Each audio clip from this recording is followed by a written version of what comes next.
नमस्कार। मैं doctor Ramanivas Sharma Raman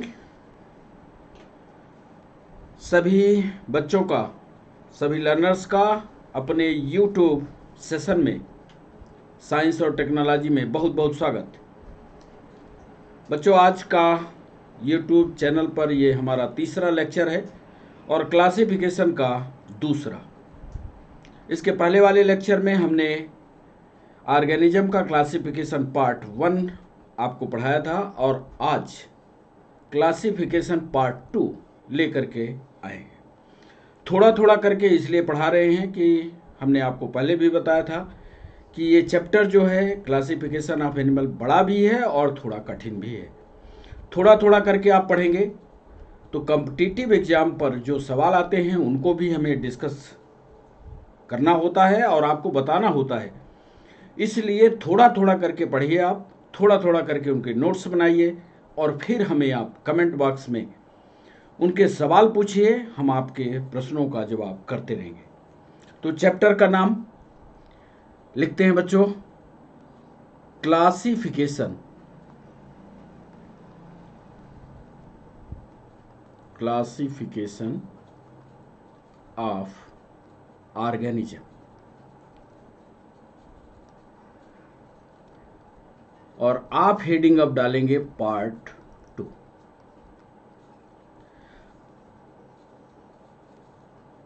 part 1 में जरा सा वापस चलते हैं, फिर आपको लिंक यहाँ करते हैं। पार्ट 1 में हमने क्यों क्लासिफिकेशन की ज़रूरत पड़ी ये हमने बताया। जीवों की संख्या बढ़ी, वैज्ञानिकों के सामने उनको अध्ययन करने की दिक्कत पड़ी, तो वैज्ञानिकों ने उनकी ग्रुपिंग की और यही क्लासिफिकेशन कहलाया। फिर उसका हमने हिस्टोरिकल अकाउंट दिया आपको कि कैसे कैसे वैज्ञानिकों ने किस किस सन में क्लासिफिकेशन या वर्गीकरण को किया। और आज जो बताने वाले हैं, जिसकी बात आपके सामने रखने वाले हैं, उन वर्गीकरण की पद्धतियों के बारे में विस्तार से बात करेंगे। तो आज हमारी आपकी बात जो होगी उस पर आपको ध्यान रखना है। आज हम बात करेंगे सिस्टम की, सिस्टम्स ऑफ क्लासिफिकेशन की। बड़ा इंपॉर्टेंट होगा और बहुत सारे ऑब्जेक्टिव सवाल कंपटीशन के लिए बनेंगे। कई कमेंट हमारे पास आए जिसमें कई बच्चों ने यह सवाल पूछा है कि सर और गहराई पर इन चैप्टर्स को लिया जाए। हमारी पूरी कोशिश है कि गहराई से भी गहराई पर उतर करके हम आपको क्लासिफिकेशन वाले चैप्टर को पढ़ाएंगे। इसलिए वक्त कई इसके हमको वीडियो आपको देने होंगे और कई वीडियो पर टुकड़े टुकड़े में हम आपको पढ़ाते चलेंगे। ध्यान आपको ये रखना है कि आप जब नोट्स इसके बनाएं तो क्रमिक बनाएं, प्रत्येक वीडियो को पूरा बाच करते हुए बनाएं, नहीं तो यदि बीच से उठाएंगे तो आपको समझ में नहीं आएगा। तो आज हम बात करेंगे सिस्टम ऑफ क्लासिफिकेशन की। और आपको बता दें कि सिस्टम ऑफ क्लासिफिकेशन जो ऑर्गेनिज्म का है उसके 4 सिस्टम थे। 4 सिस्टम, 1, 2, 3, 4। और चलते हुए इस सेशन पर आपको याद भी हो जाने चाहिए चारों के चारों सिस्टम। बिल्कुल सरल है। पहला सिस्टम था 2 जगत का वर्गीकरण।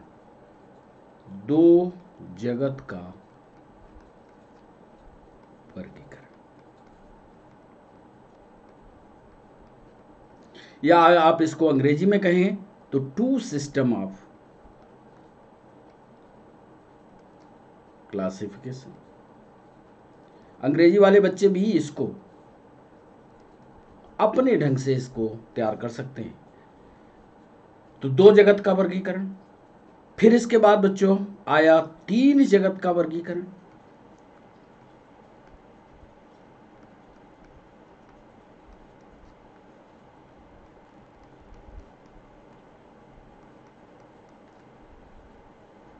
इसको साइंस की भाषा में कहते हैं 3 किंगडम क्लासिफिकेशन।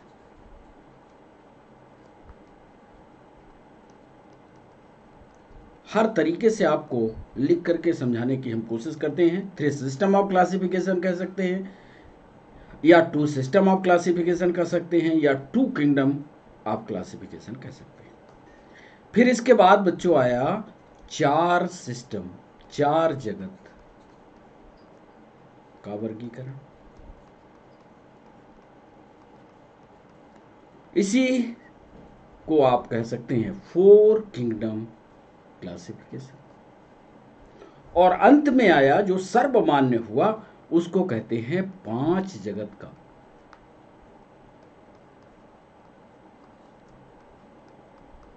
वर्गीकरण, और इसको कहते हैं 5 किंगडम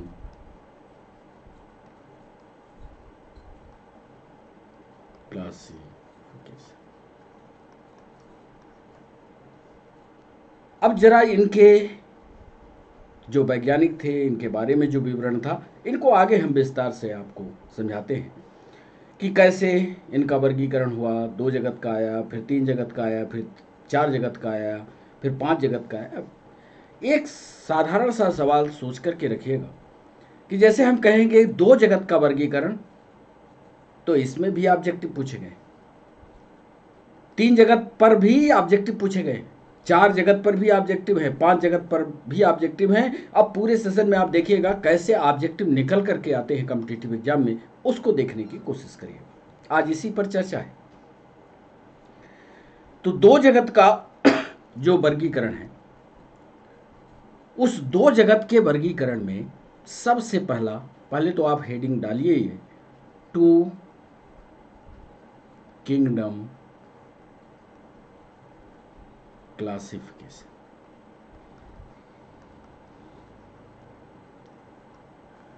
टू किंगडम क्लासिफिकेशन को किसके द्वारा दिया गया, यह है ऑब्जेक्टिव। आपको यही अपने नोट्स पर लिखना होगा कि यह 2 किंगडम क्लासिफिकेशन लीनियस के द्वारा दिया गया। ये वर्गीकरण के जनक भी हैं। Carolus Linnaeus father of taxonomy भी कहे जाते हैं। कैरोलस लीनियस नामक वैज्ञानिक ने 2 जगत का वर्गीकरण दिया, और इन्होंने कहा, अब आप कंटिन्यू लाइन में करिएगा, इन्होंने कहा कि संपूर्ण जीव जो दुनिया में हैं,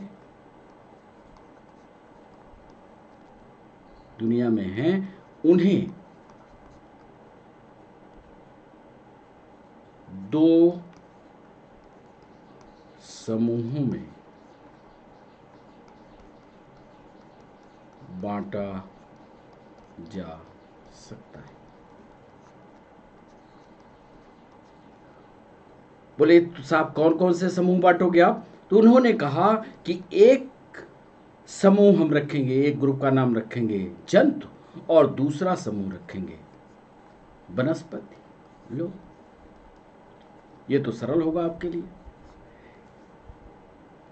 कैरोलस लीनियस जो फादर ऑफ टैक्सोनॉमी कहलाते हैं, इन्होंने बताया कि जो संपूर्ण जीव है इस दुनिया का, उसको 2 समूह में बांटा जा सकता है। एक होता है एनिमल किंगडम, एक होता है प्लांट किंगडम। अंग्रेजी वाले बच्चे भी उसको कंटिन्यू लाइन में कन्वर्ट कर सकते हैं, एनिमल किंगडम और दूसरा सा प्लांट किंगडम।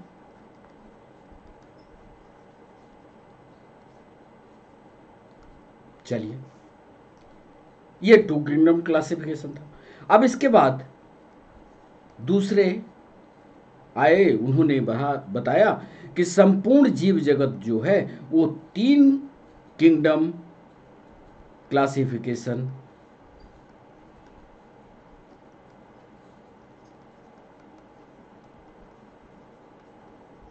में हो सकता है, और वो कहने वाले वैज्ञानिक थे हीकल। अब ये सारे कॉम्पिटिटिव पॉइंट हैं, अंडरलाइन हम नहीं कर रहे हैं, आप करेंगे इसको। हीकल नामक वैज्ञानिक, HAE, हीकल नामक वैज्ञानिक थे। इन्होंने कहा कि संपूर्ण, सेंटेंस वही होगा, बात वही होगी, लिखने का तरीका आप अपना खुद बनाइएगा। संपूर्ण जीव जो दुनिया में हैं उन्हें हम साथ 3 भागों में बांटेंगे। पहले तो अनुसरण किया उन्हीं का, जिनको कहा जंतु, दूसरे को कहा वनस्पति, और तीसरा नाम उन्होंने दिया प्रोटिस्ट किंगडम। याद करिएगा, प्रोटिस्ट नाम, किंगडम आगे जोड़िएगा, या जगत आप अपने से जोड़िएगा, प्रोटिस्ट जगत। तो ये आए 3 किंगडम लेकर के। एक और वैज्ञानिक आते हैं जो 4 किंगडम की बात करते हैं। 4 किंगडम क्लासिफिकेशन। अब यदि हम आपसे पूछे इसी ऑब्जेक्टिव बना करके कि ये बताओ कि जीवों के वर्गीकरण में 4 किंगडम क्लासिफिकेशन किसने दिया, तो ये ऑब्जेक्टिव बहुत खूबसूरत ऑब्जेक्टिव बनेगा, पर जो गहराई से पढ़े होगा वही बता पाएगा। तो 4 किंगडम क्लासिफिकेशन एक वैज्ञानिक हैं जिनका नाम है कोपलैंड। कोपलैंड नामक वैज्ञानिक, अंग्रेजी में भी इनका कोपलैंड ये नाम है वैज्ञानिक का। इन्होंने इनको 4 कहा। तो बोले कौन कौन से 4 करोगे आप, तो बोले पहला तो हम जंतु करेंगे, ठीक है। दूसरा हम उसको वनस्पति में बांटेंगे, जितने भी संसार के जीव होंगे। तीसरा उन्होंने कहा प्रोटिस्ट में, जैसा व्हीकल साहब कह रहे हैं, प्रोटिस्ट जगत करेंगे। और चौथा हम जो ग्रुप या जो समुदाय रखने जा रहे हैं उसका नाम हम, यहां थोड़ा सा सुधारना होगा बच्चों, ये प्रोटिस्ट जगत जो है ये कोपलैंड का है, इसको सुधारिएगा। इसको इन्होंने मोनेरा जगत कहा, इसको मोनेरा जगत कहा है। तो यहां पर मोनेरा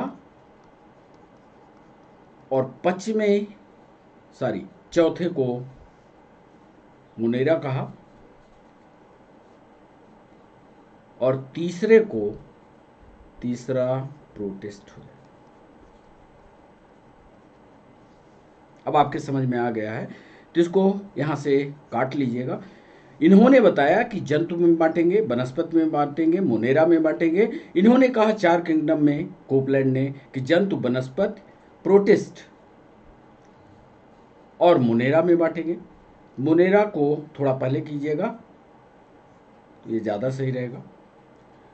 मोनेरा पहले आएगा, प्रोटिस्ट बाद में आएगा। बिल्कुल सेम लाइन है। इसको देखिएगा कि 2 किंगडम क्लासिफिकेशन को लिनियस ने किया। फिर से एक बार देख लीजिए, जंतु और वनस्पति में बांटा। 3 किंगडम क्लासिफिकेशन हीकल के द्वारा दिया गया। हीकल ने जंतु, वनस्पति और मोनेरा में बांटा। 4 किंगडम क्लासिफिकेशन को कोपलैंड ने किया। उन्होंने जंतु, वनस्पति, मोनेरा और प्रोटिस्ट में बांट दिया। अब आते हैं 5वां क्लासिफिकेशन लेकर के, और 5वां क्लासिफिकेशन बच्चों आपके लिए हमने ड्रामेटिक रिप्रेजेंटेशन किया है। और ये dramatic representation Robert Harding Whittaker नामक वैज्ञानिक, जो 1920 से लेकर के 1980 तक लगातार क्लासिफिकेशन पर काम करते रहे, लेकिन फाइनलाइज जो हुआ इनका, जो आपकी किताबों पर होना चाहिए, वो सन 1969 है। सन 1969 में रॉबर्ट हार्डिंग व्हिटेकर नामक वैज्ञानिक ने पूरे जीव जगत को 5 जगत में बांट दिया। 5 जगत वर्गीकरण। अब बोले 5 जगत का वर्गीकरण, आप देख लीजिए इधर पीछे की स्लाइड में 4, 1 2 3 हो गए। चौथा हमने आपसे कहा था कि कुल 4 पद्धतियां होंगी, तो 1 2 3, इधर कितने कहा, 4, 2 जगत, 3 जगत, 4 जगत, 5 जगत। अब आ गए हम यहां से 5 जगत। तो 5 जगत में बोले कौन कौन सी होगी, अब देख लीजिए आप, वही होगी लेकिन क्रम इन्होंने बदल दिया। बोले पहला कौन होगा, बोले पहला होगा मोनेरा। दूसरा कौन सा होगा, प्रोटिस्टा। तीसरा कौन सा होगा, तीसरे के क्रम में ध्यान रखिएगा, तीसरे के क्रम में प्लांट। चौथे के क्रम में फंजाई। और सबसे अंतिम क्रम में जीवों को रखा गया। अब इनका विस्तार से हम एक एक को क्रम से आपको पढ़ाएंगे। तो ये चूंकि सर्वमान्य था, आर.एस. बिडकर साहब का सर्वमान्य क्लासिफिकेशन था, तो सर्वमान्य क्लासिफिकेशन जो अंत तक चलता रहा और इसी पर ऑब्जेक्टिव सवाल बनते गए। तो एक को शुरू करते हैं, मुनेरा से शुरू करते हैं, आगे क्रम से हम आपको बताते चलेंगे। एक बार फिर याद कर लीजिए, मुनेरा, प्रोटिस्टा, प्लांट्स, एनिमल और फंजाई। फिर से याद करिए, Monera, Protista, plants, fungi and animal. इन्हीं क्रम में आपको हम पढ़ाते चलेंगे, एक एक को उठाएंगे और एक एक को धीरे धीरे करके लेक्चर बाई जो हमारा स्टेप है वो लेते हुए हम आपको पढ़ाते चलेंगे। तो आते हैं पहले पर, मुनेरा। अब मुनेरा पढ़ाने के पहले हमने इसी पर आप देखिए लिखा है प्रोकैरियोटिक। कोशिकाएं दो तरह की होती हैं, अभी हम विस्तार से आपको यहाँ नहीं बता रहे, सेल का आगे चैप्टर होगा हमारा, अगले लेक्चर में हम उसको शामिल करेंगे। प्रो का मतलब आप समझिएगा ऐसी कोशिका जो बिल्कुल शुरुआत की हो, प्रारंभिक कोशिका की बात करेंगे। तो ऐसे जीव जिनमें प्रारंभिक कोशिका पाई जाती हो वो मुनेरा की श्रेणी में होंगे। अब यहाँ पर आप चित्रों के माध्यम से देख रहे हैं, ये बैक्टीरिया टाइप के जीव आपको दिख रहे हैं। उदाहरण भी हम आपको समझाएंगे। Absorb and photosynthesise motile and non motile और एसेक्सुअल रिप्रोडक्शन। ये खाने को सोख भी लेते हैं। ध्यान से देखिएगा जो हमने पॉइंट लिखे, खाने को सोखते भी हैं, सीधा सोख लिया, एब्जॉर्ब कर लिया, यानी परजीवी अवस्था भी दिखाएंगे। दूसरा, प्रकाश संश्लेषण की भी प्रक्रिया करने की जिम्मेदारी भी इनके पास है, या क्षमता होती है कि प्रकाश संश्लेषण भी कर सके, यानी स्वपोषी भी होंगे जैसे प्लांट होते हैं। इसके अलावा ये गतिशील भी होते हैं, इनके पास फ्लैजिला होगा, चल भी सकते हैं, नॉन मोटाइल भी हो सकते हैं। कुछ ऐसे बैक्टीरिया आपको मिलेंगे जो चल नहीं सकते, और इनमें जनन के लिए सिर्फ और सिर्फ अलग ही प्रजनन की व्यवस्था होती है, अर्थात मेल और फीमेल रिप्रोडक्टिव ऑर्गन अर्थात स्पर्म और ओवा अलग अलग नहीं बनते। इन प्रमुख लक्षणों पर ऑब्जेक्टिव पूछे जाते हैं। ये सारे जो हमने ब्रैकेट पर लिखे हैं, इन सारे ऑब्जेक्टिव आपको चलते हुए सेशन पर ही याद हो जाने चाहिए। क्या? प्रोकैरियोटिक हो गए, यानी प्रारंभिक कोशिका हो गई। प्रारंभिक कोशिका का लक्षण क्या है अभी हम आपको आगे बता देंगे। खाने को सोख लेते हैं, यानी परजीवी जीवन जिएंगे। इसके अलावा इनके पास प्रकाश संश्लेषण करने की भी क्षमता है, यानी कोई न कोई पिगमेंट है जो सूर्य के प्रकाश से भोज्य पदार्थ बनाएगा, यानी दोनों तरह का खाना करेंगे। मोटाइल यानी चलशील है, चलते भी हैं, नॉन मोटाइल भी हैं, और इसके अलावा प्रजनन में सिर्फ अलैंगिक प्रजनन की व्यवस्था होती है, अर्थात मेल और फीमेल अलग अलग नहीं होते, अर्थात मेल और फीमेल अलग अलग रिप्रोडक्टिव ऑर्गन्स नहीं पाए जाते। अब चलिए पहले हम आपको चाहते हैं कि बैक्टीरिया को दिखा दें। मुनेरा की बात करें तो बैक्टीरिया को दिखा दें। ये देखिए बैक्टीरिया। बैक्टीरिया में कुछ रचनाओं के बारे में हम आपको पहले बता दें, फिर इसके बाद लिखाते हैं। बैक्टीरिया में ये आप देख रहे हैं, एक बाहर ये दीवार दिख रही है, आपको दिख रही, जो बाहर की ये दीवार है, ये वाली जो मोटी मोटी दिख रही है, और एक अंदर पीली वाली दीवार दिख रही है। ये जो बाहर की दीवार मोटी वाली दिख रही है, इसको दीवाल कहते हैं। दीवाल, दीवाल को बायोलॉजी की भाषा पर जाओगे तो सेल वॉल बोलते हैं। फिर इस मोटी दीवाल के, ध्यान से देखना, इस मोटी दीवाल के अंदर एक पीली वाली जो दीवार आपको दिख रही है, एक झिल्ली जैसी रचना दिख रही है, ये कहलाती है सेल मेम्ब्रेन,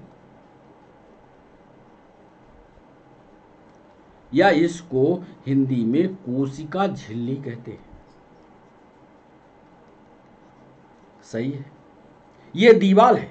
दीवाल मतलब मोटी, जैसे घर की दीवाल होती है, दीवाल माने मोटी संरचना, और उस मोटी संरचना के अंदर एक पतली झिल्ली। अब आपसे हम पूछे कि आपके शरीर में बाहर दीवाल होती है आपकी कोशिका में कि झिल्ली होती है, तो आप तुरंत बता दोगे साहब हमारी तो चमड़ी जो बाहर कोमल है, अर्थात आपके शरीर में बाहर की तरफ या कोशिका में दीवार नहीं है। आप तुरंत कह देना साहब मनुष्य की कोशिका में या जीवों की कोशिका में कोई दीवार नहीं होती। और यही लक्षण इनको कंफ्यूज करता है कि बैक्टीरिया को प्लांट में शामिल किया जाए कि एनिमल में शामिल किया जाए। इस पर विस्तार से आगे के लेक्चर में हम शामिल करेंगे और कुछ समझाएंगे। तो कोशिका झिल्ली यहां पर है। अब इस कोशिका झिल्ली के अंदर देखिए ये सारी व्यवस्थाएं। अब इन सारी व्यवस्थाओं में राइबोसोम है, साइटोप्लाज्म है। अब कोशिका की संरचना में आप जानते हैं cell wall, capsule, plasmid, nucleoid, ये सारी रचनाएं आपको मीजोसोम, ये सारी रचनाएं दिखती हैं। मीजोसोम अभी पीएससी की परीक्षा में कुछ दिनों पहले पूछा गया है। मीजोसोम पाए जाते हैं बैक्टीरिया में। इन मीजोसोम का काम क्या होता है, क्या आपको पता है? मीजोसोम का काम होता है श्वसन। याद करिएगा, ऐसे गंभीर सवाल कॉम्पिटिटिव एग्जाम में पूछता है। मीजोसोम का काम होता है रेस्पिरेशन। ऐसे जब बैक्टीरिया को विस्तार से हम आपको समझाएंगे तो सारे बाकी का काम आप जानते हो। पेल्स क्या करेगा, फ्लैजिला क्या करेगा, बस आप चलने का काम करेगा, मूवमेंट के लिए आए। साइटोप्लाज्म में जो ऑर्गेनेल्स होंगे एनर्जी देने का काम करेंगे। इसमें न्यूक्लियाइड होता है, न्यूक्लियस नहीं दिख रहा है। आप जानते हो कि यदि कोशिका की संरचना बनाए तो बीच में एक केंद्रक होता है, इसकी दीवार होती है, केंद्रक की ये दीवार है। साइटोप्लाज्म भरा होता है, इसके अंदर डीएनए, क्रोमोसोम ये सब पाए जाते हैं। लेकिन यहाँ ऐसा कुछ नहीं है। इसीलिए तो कहा कि ये प्रारंभिक कोशिका है। इसी शब्द को प्रोकैरियोटिक कहते हैं। और यदि ऐसा है, न्यूक्लियस बिल्कुल सेंटर में है, सब कुछ व्यवस्थित आपको दिखता है, न्यूक्लियर मेम्ब्रेन दिखती है, तो इसको कहते हैं यूकैरियोटिक।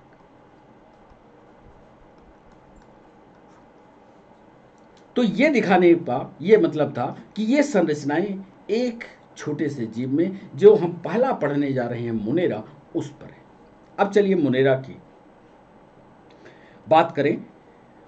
क्लासिफिकेशन आपको आर.एच. बिटकर के 5 बता दिया, उसमें पहला पार्ट जो है वो मुनेरा का है। मुनेरा की विशेषताएं बता दें। मुनेरा की प्रमुख विशेषताएं जो ऑब्जेक्टिव सवालों में, जो पीएससी में, जो यूपीएससी में, एसआई में पूछी जाती हैं, कौन कौन सी वो बातें हैं, वो हम आपको शामिल करके बताते हैं। आइए मुनेरा से शुरू करते हैं।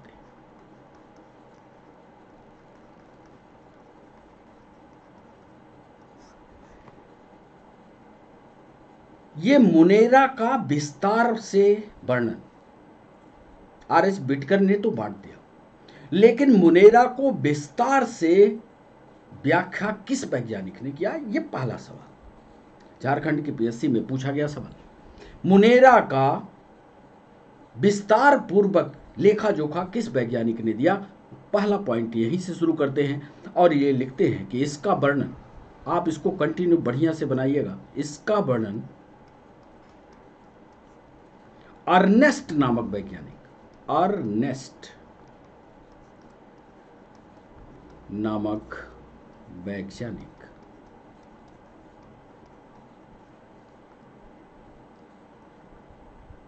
ने 1866 में किया। ये पहला पॉइंट। दूसरा, तो मुनेरा में वही जीव आएंगे जो प्रोकैरियोटिक होंगे। तो दूसरी लाइन ये भी लिख ले, एक कोशिकीय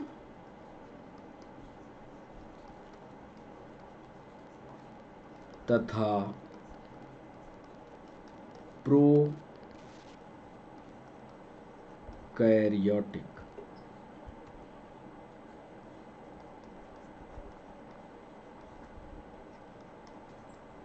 जीव आते हैं।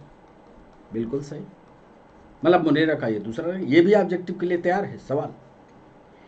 एक कोशिकी होना चाहिए, ऐसा नहीं कि बहुत सारी कोशिकाएं, तब तो ऊतक बन जाएगा, ऐसा नहीं है। बहुत सारी कोशिकाएं नहीं मिलेंगी, यहाँ एक कोशिका होगा, सिंगल सेल होगा, प्रोकैरियोटिक जीव आएंगे।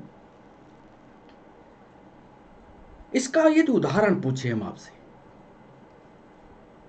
तो आप बहुत जल्दी इसका जवाब तो दे दोगे कि साहब पहला उदाहरण यही लिख लीजिए, बैक्टीरिया।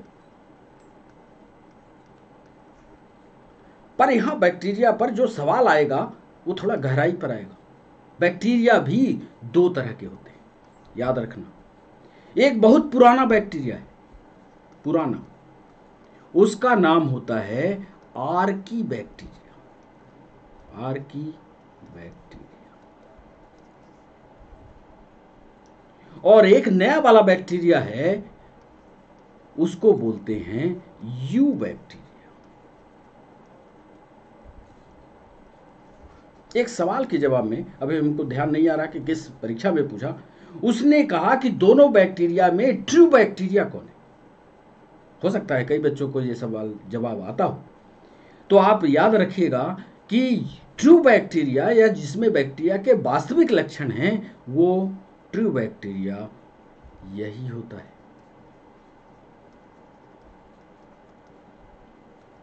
यानी आर्की बैक्टीरिया को ट्रू बैक्टीरिया, ये बहुत प्राचीनतम बैक्टीरिया है और बहुत पुराने, जब बैक्टीरिया की खोज हुई थी तो सबसे पुराने बैक्टीरिया आर्की बैक्टीरिया में चले गए, यू बैक्टीरिया ट्रू बैक्टीरिया कहलाते हैं। तो दूसरा एक ऑब्जेक्टिव। अगला एक पॉइंट, बहुत महत्वपूर्ण पॉइंट, चौथा। अभी हमने आपको दिखाया कि वहां दीवार है बाहर बैक्टीरिया के चारों तरफ, लिखेंगे cell wall is there, cell wall is there. ओ अंग्रेजी में हो गया, कोई बात नहीं। आप लिखिएगा कि कोशिका भित्ति होती है, कोशिका भित्ति होती है, सेल वॉल इज देयर, कोशिका भित्ति होती है। तो क्या लिखें, कोशिका झिल्ली भी होगी, बिल्कुल होगी, कोशिका झिल्ली भी होती है, कोशिका झिल्ली भी होती है। लेकिन यदि यह पूछा जाए कि नाभिकीय झिल्ली या न्यूक्लियर मेम्ब्रेन है क्या, आपका जवाब न्यूक्लियर मेम्ब्रेन या नाभिकीय झिल्ली नहीं होती। क्यों? कि प्रोकैरियोटिक है। प्रोकैरियोटिक में नाभिक का अता पता नहीं होता। नाभिक के सारे गुण लक्षण तो सब हैं, लेकिन सब वो साइटोप्लाज्म में बिखरी हुई अवस्था में पाए जाते हैं, दीवार होती ही नहीं, तो नाभिकीय झिल्ली नहीं होगी। ये ऑब्जेक्टिव का सवाल कि प्रोकैरियोटिक सेल या बैक्टीरिया में क्या नाभिकीय झिल्ली होती है, आप तुरंत जवाब दीजिएगा नहीं होती। और आपने कभी यदि आपने सेल पढ़ा होगा तो आपने देखा होगा कि बीच में ये नाभिक, और नाभिक के अंदर एक छोटा नाभिक का बच्चा दिखता है।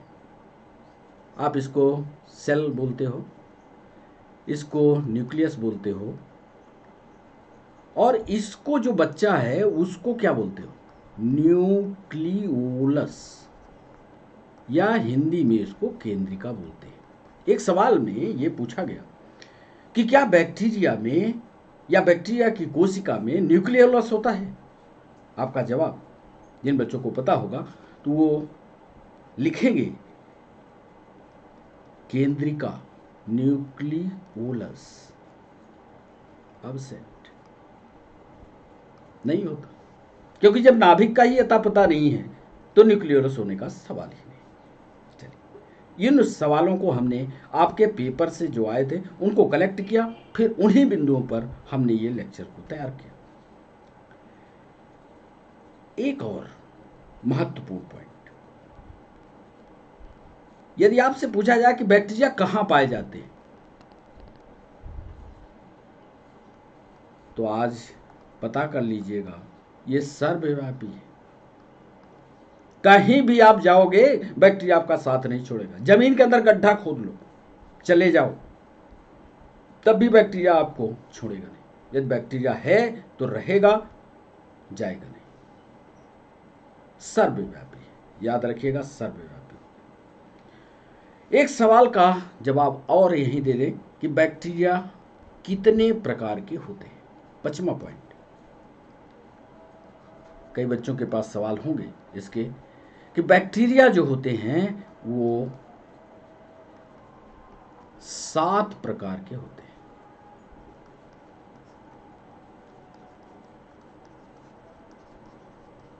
सात प्रकार, जिसमें से एक एक को लिखे देते हैं। कोकस,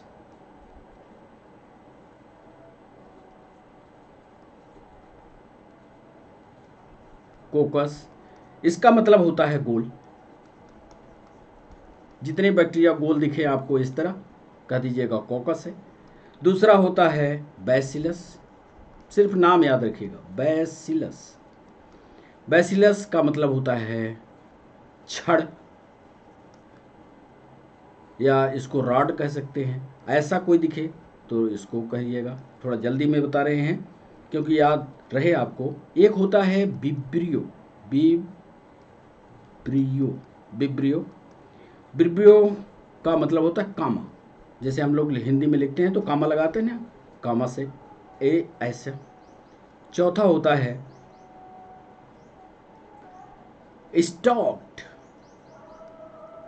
स्टॉक्ड, स्टॉक्ड का मतलब होता है फिलामेंटस, या इसको आप चाहें तो तंतुमय कर दें। फिलामेंटस का मतलब तंतुमय। तंतु का मतलब होता है कुछ ऐसा, ये ऐसे जुड़े जुड़े ऐसे, ये फिलामेंटस, ये फिलामेंटस होगा। फिर कलिका युक्त, या पश्चिमी में लिखिएगा बडिंग शेप। जैसे पेड़ होता है ना, पेड़ में ये एक छोटी सी रचना निकलती है, इसको हम बड कहते हैं। तो कुल मिलाकर के बडिंग का मतलब एक छोटी सी ऐसी रचना, ये बडिंग। और इसके अलावा माइसीलियम,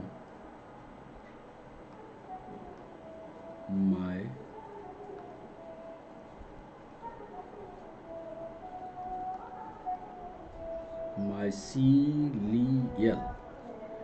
माइसीलियल का मतलब होता है जैसे ये हुए और ये हुए, ये कहलाते हैं माइसीलियल।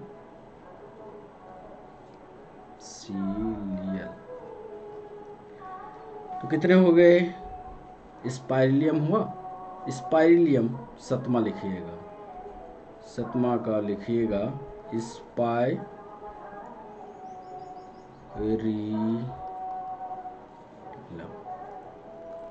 मतलब ऐसा ऐसा।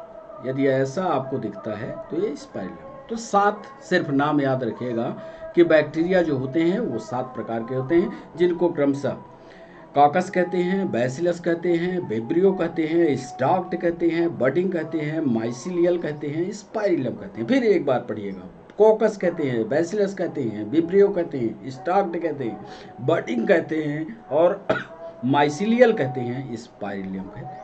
इनकी संरचना जाइएगा कि इनकी संरचना आपकी किताबों में ये मिल जाएगा कि कैसी संरचना होते हैं। किताब को पलटाएंगे तो देखने में ये सब कुछ आपको मिल जाएंगे। अब जो ऑब्जेक्टिव के लिए इंपॉर्टेंट सवाल हैं उनको जल्दी से आपको बता दें। कौन कौन से सवाल याद रखिएगा कि बैक्टीरिया की सेल वॉल, ध्यान से, बैक्टीरिया की कोशिका भित्ति, कोशिका भित्ति, कोशिका भित्ति काइटिन की बनी होती है, काइटिन की बनी होती है। जबकि एक सवाल ये हो सकता है, ये सवाल तो पूछा गया है कि ये बैक्टीरिया की जो कोशिका भित्ति या सेल वॉल होती है वो किसकी बनी होती है? आपका जवाब आएगा काइटिन की बनी होती है। लेकिन एक सवाल ये भी पूछ सकता है कि कोशिका भित्ति तो आपने बता दी, साहब कोशिका झिल्ली को बताओ। कोशिका झिल्ली, कोशिका झिल्ली को बताओ। तो कोशिका झिल्ली पर याद रखिएगा कि ये कोमल होती है और यह बनी होती है प्रोटीन, प्रोटीन और फास्फोलिपिड की, फास्फोलिपिड की। ये सवाल पूछा जा सकता है कि बैक्टीरिया की कोशिका भित्ति तो काइटिन की बनी होती है, लेकिन कोशिका झिल्ली उसकी काहे की बनी होती है? तो याद रखिएगा, प्रोटीन और फास्फोलिपिड की बनी होती है। ये दोनों सवाल जरूर ऑब्जेक्टिव में पूछे जाते हैं। एक और सवाल, ये मृतोपजीवी है, मृतोपजीवी है, मृतोपजीवी, या अंग्रेजी में इसको सैप्रोफाइट कहते हैं, सैप्रोफाइट्स कहते हैं, जो मुर्दे पर आश्रित हो। यानी जब कोई आदमी मर जाए, कोई जीव मर जाए और उस पर से अपना भोजन ग्रहण करें, तो उसको कहते हैं मृतोपजीवी, या मृत्यु के उपरांत जो आक्रमण मृतोपजीवी होते हैं। मृतोपजीवी भी मिलते हैं आपको बैक्टीरिया। ऐसा नहीं कि सिर्फ मृतोपजीवी हो बैक्टीरिया से मरे पर ही आक्रमण करेंगे, ऐसा नहीं है। ये मृतोपजीवी भी हैं, सहजीवी हैं। सहजीवी यानी सिम्बियोटिक है, सिम्बियोटिक है, ये सिम्बियोटिक भी है, मतलब आधे आधे का सौदा भी करेंगे। ये भी ध्यान रखिए, आप इनको एक हाथ देंगे, दूसरा हाथ आपकी मदद के लिए फैलाएंगे, सिम्बियोटिक भी है। और तीसरा, ये परजीवी भी होते हैं। परजीवी को अंग्रेजी में पैरासाइट कहते हैं। तीनों तरह के गुण तीनों अवस्थाओं में ये मृतोपजीवी, सहजीवी, परजीवी अर्थात तीनों अवस्थाएं दिखाते हैं। पैरासाइट उनको कहा जाता है, परजीवी उनको कहा जाता है जो जिस पर आश्रित हो उसका ध्यान न रखें, मतलब तब तक उसको निपटाएं, तब तक उसको खाएं जब तक वो निपट ना जाए। उस पर ध्यान नहीं रखते कि ये कल को समाप्त हो जाएगा तो हम क्या करेंगे, वो कहलाते हैं परजीवी। तो सैप्रोफाइट हो सकते हैं, सिम्बियोटिक हो सकते हैं, पैरासाइट हो सकते हैं, तीनों अवस्थाएं इन पर पाई जाती हैं। तो एक ये सवाल। एक और सवाल जो हमने देखा कि पूछा गया है, कुछ बैक्टीरिया में ये पाया जाता है, कुछ बैक्टीरिया मीथेन का निर्माण करते हैं। वो बैक्टीरिया फार्मिक अम्ल, याद करिएगा, फार्मिक अम्ल और कार्बन डाइऑक्साइड से मिलकर CH4 का निर्माण करते हैं। कुछ बैक्टीरिया हैं, वो बैक्टीरिया आप देख लीजिएगा, कई ऐसे बैक्टीरिया हैं जो फार्मिकल और कार्बन डाइऑक्साइड से रिएक्ट करके मीथेन का निर्माण करते हैं। ये इसी में पाई जाती है।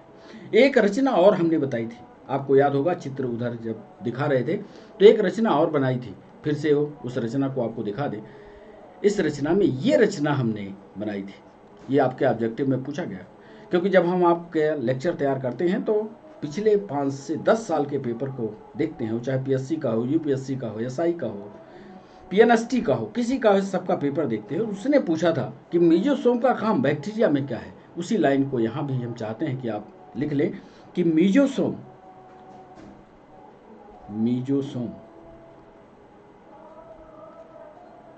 श्वसन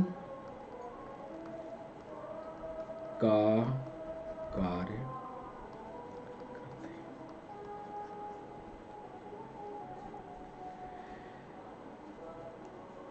और एक महत्वपूर्ण पॉइंट जो आपके, यदि आप साइंस वाले रहे होंगे तो साइंस में 2 शब्द आते हैं, उन 2 शब्दों को हम और बताना जरूरी समझते हैं।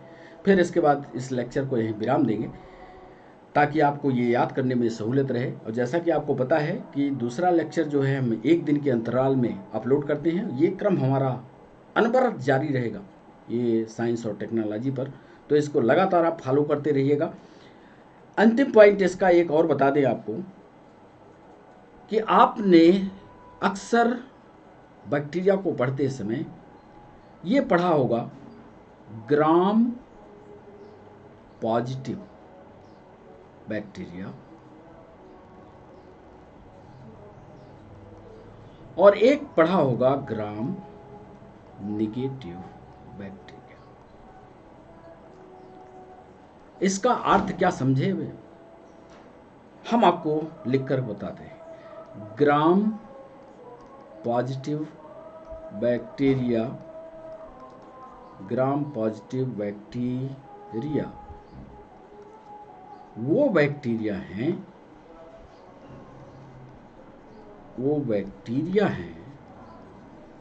जो ग्राम पॉजिटिव बैक्टीरिया वो बैक्टीरिया हैं जो स्पोर्स का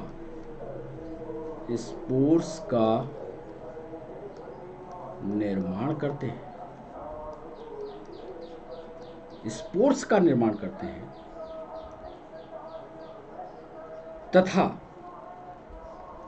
आगे लिखिएगा, इसका दूसरा लिखें, तथा बैगनी रंग के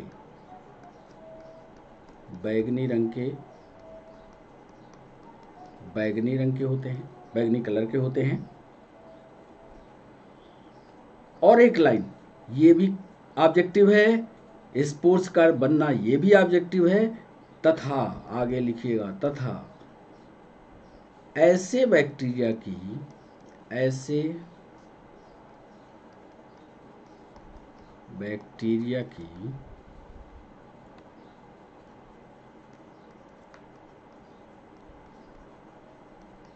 कोशिका भित्ति म्यूरेनिन, नाम अच्छे से लिखे, म्यूरेनिन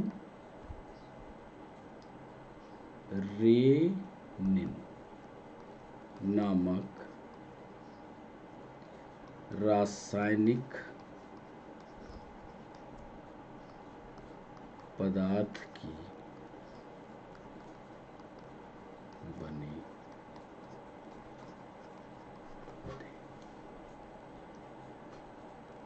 तो इतना ऑब्जेक्टिव आप पढ़िएगा बैक्टीरिया के संबंध में, और बहुत सारे ऑब्जेक्टिव अभी बैक्टीरिया से निकलेंगे या मुनेरा के ग्रुप से आएंगे।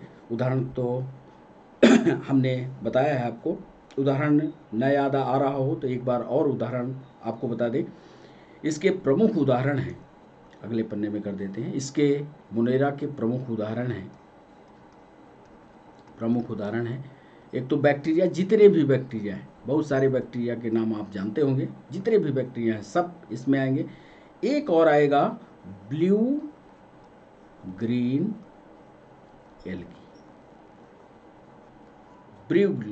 एल्गी, और माइकोप्लाज्मा मुनेरा का ही उदाहरण है। ये प्रमुख उदाहरण है। तो इस तरह से इतना पढ़िएगा। अब इसके बाद जब हम अगला सेशन लेकर के आएंगे तो अभी वो ऑब्जेक्टिव कलेक्ट करने की वो जानकारी आपको लेकर के आएंगे कि इकोनॉमिक इंपॉर्टेंस पर, इकोनॉमिक इंपॉर्टेंस ऑफ बैक्टीरिया पर, बैक्टीरिया का क्या है, इसको आगे कंटिन्यू करेंगे और फिर अगले ग्रुप या अगले किंगडम यानी प्रोटिस्टा की बात करेंगे। तो आज के सेशन में आपने क्या क्या पढ़ा ये एक बार बैक करके हम आपको दिखा दें। ग्राम पॉजिटिव ग्राम नेगेटिव समझा, बैक्टीरिया की जो कोशिका भित्ति होती है जो ग्राम पॉजिटिव होते हैं उनमें म्यूरेनिन नामक रासायनिक पदार्थ की बनती है। ये सारे बहुत महत्वपूर्ण और गूढ़ ऑब्जेक्टिव हैं। बैक्टीरिया तीनों रूपों में है, सेप्रोफाइट है, सिम्बायोटिक है, पैरासाइट है, तीनों अवस्थाओं में पाया जाता है। मेसोसोम जो होते हैं वो श्वसन का कार्य करते हैं। फार्मिक अम्ल और कार्बन डाइऑक्साइड मिलकर के मीथेन का निर्माण करते हैं। बैक्टीरिया की जो सेल वॉल होती है वो काइटिन की बनी होती है। बैक्टीरिया 7 प्रकार के होते हैं, 7 coccus, bacillus, vibrio, stalk, budding, mycelial, spirillum, ये सब यहाँ लिस्ट हमने दी। इसके बाद मोनेरा ग्रुप का विस्तार पूर्वक जानकारी अर्नेस्ट नामक वैज्ञानिक ने 1866 में किया। बैक्टीरिया के 2 रूप हैं, पुराना बैक्टीरिया, नया बैक्टीरिया है। सेल वॉल इसमें पाई जाती है, कोशिका झिल्ली पाई जाती है। इसमें जो सेल वॉल होती है वो किसकी बनी होती है, सेल मेम्ब्रेन जो होती है किसकी बनी होती है, ये सारा डिस्कशन आज के सेशन पर रहा। बैक्टीरिया का हमने आपको चित्र बताया है कि बैक्टीरिया कैसा दिखता है, क्या काम इसके ऑर्गन्स के होते हैं। इसके अलावा सबसे जो सर्वमान्य क्लासिफिकेशन था उसका विस्तार से हमने वर्णन किया है 1920 से 1980 तक। ये वैज्ञानिक रॉबर्ट हार्डिंग बिटकर लगे रहे और 1969 में इनका सर्वमान्य क्लासिफिकेशन आया, जिसको हम लोग पढ़ रहे हैं। 5 पदों वाला ये है। पूरा किंगडम जो है 4 भागों में बांटा गया, 2 kingdom classification, 3 kingdom classification, 4 kingdom classification और 5 किंगडम क्लासिफिकेशन। तो आज के इस पूरे सेशन में हमने क्लासिफिकेशन का दूसरा सिस्टम ऑफ क्लासिफिकेशन से शुरू किया था। तो पूरे सिस्टम में हमने ये आपको पूरे सेशन पर बताया। आप ज़रूर अपने कमेंट बॉक्स का उपयोग किया करिए, और जब हम लेक्चर आप पढ़ें, आप नोट्स बनाएं, तो कमेंट बॉक्स में ये ज़रूर हमें बताएं कि आपका को ये कैसा लगा सेशन हमारा।